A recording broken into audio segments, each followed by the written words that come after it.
You've been using Vaseline wrong. Yeah, I said it. That tiny blue jar, it's powerful.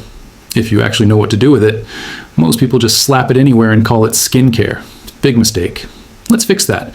Here's how to use Vaseline correctly. No myths, no TikTok nonsense. Let's go. First, your perfume. Ever notice how it smells strong in the morning, but disappears by lunch?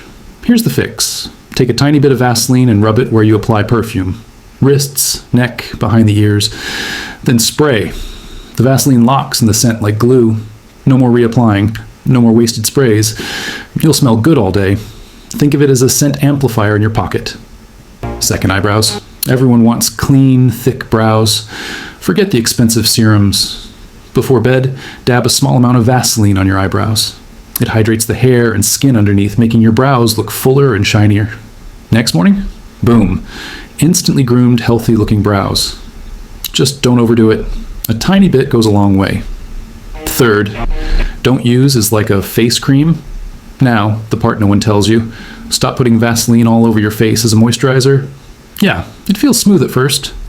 But here's the truth. Vaseline traps everything under your skin. Bacteria, oil, fungi. That means clogged pores, acne, irritation. It's great for lips, brows, and perfume spots, but not your whole face. So next time you see someone rubbing Vaseline everywhere, you'll know better. Quick recap. 1, use it under perfume.